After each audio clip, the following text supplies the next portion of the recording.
everyone! Good day! Today we will be doing another feeding episode po. Magluluto tayo ng chicken estofado. But before we start po, gusto ko muna pasalamat sa ating sponsor from Kuya Ray and Ate Ira Flores in Forest Hills, New York. Maraming salamat po for the donation po for making this feeding possible. Yeah, bless you and your family. Thank you so much. And now let's get started.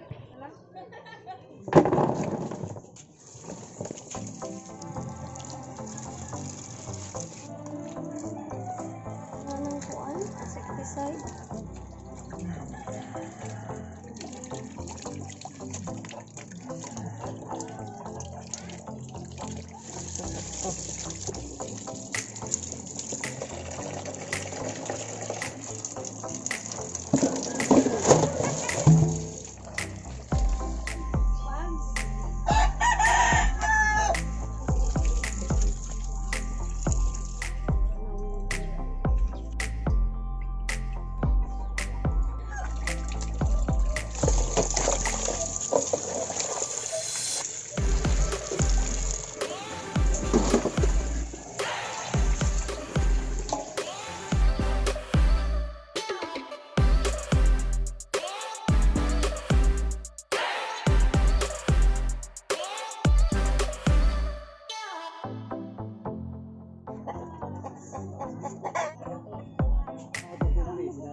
Ngayon po ay magmamarinate tayo sa ating chicken. Maglagay tayo ng black pepper powder. Maglagay din tayo ng soy sauce.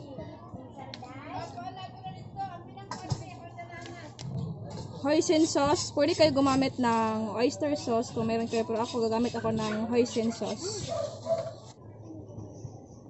I-mix lang natin siya.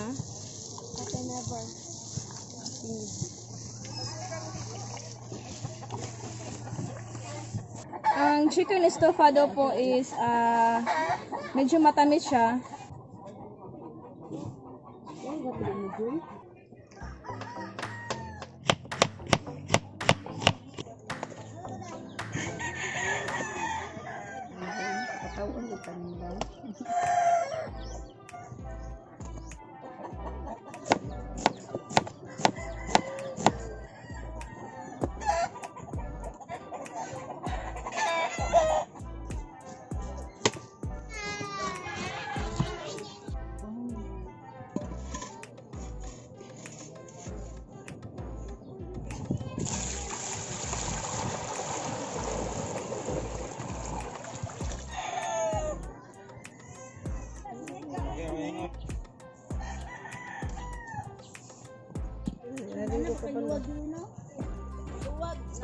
Luwag lang. Dulay. Ang mama na iyan na dito ka na. Hindi ko mahal dito.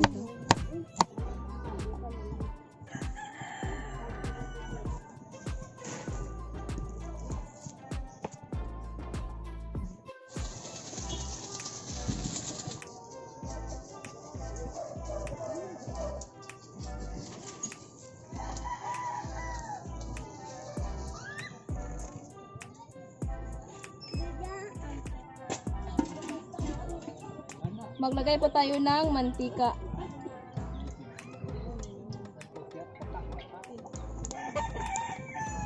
Igisa ko lang ang ating bawang.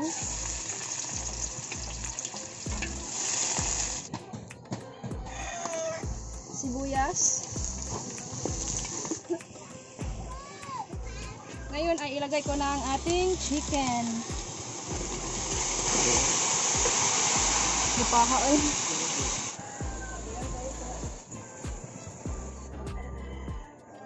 Maglagay po tayo ng bay leaf. Ayan, pampabango.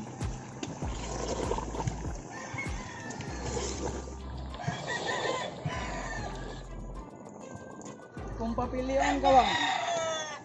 Maglagay po ako ng asin, tapos magdagdag ako ng soy sauce para maging darker pa yung kulay niya.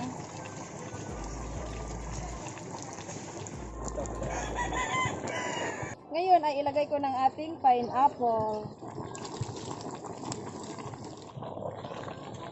Ang bango na niya, oh. magdagdag po ako ng black pepper powder para may konting anghang siya at mabango. Ngayon po, ilagay ko ng ating saging na Cardava or sa iba tinatawag to na ang saging na ito ay tinatawag na saba, sa Tagalog saba.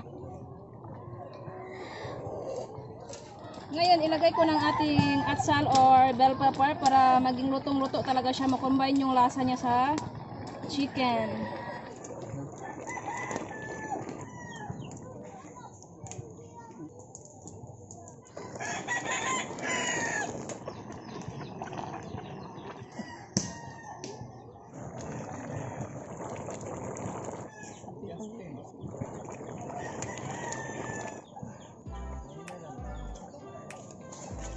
Dahil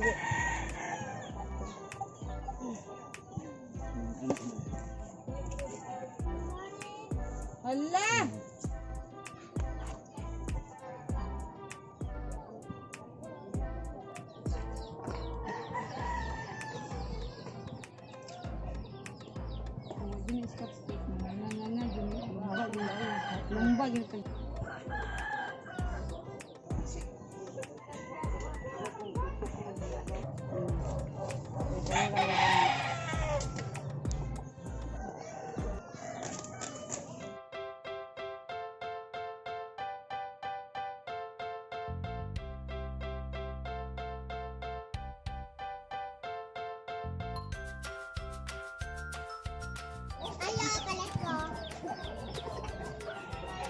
Kain mo na kanina. Ikuan na ni kalan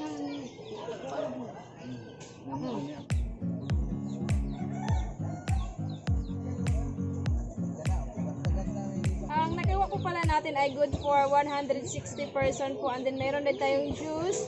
And gusto ko ulit magpasalamat sa ating sponsor po. Thank you so much po for making this feeding possible. Yeah, bless you. And ngayon po ay pupunta kami sa asa dito te? Bayanihan sa Santa Elena. Oo, bayanihan dito sa Santa Elena, Iligan City sa mga Sendong victim po, survivor. So, samahan niyo po kami.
si Bobby.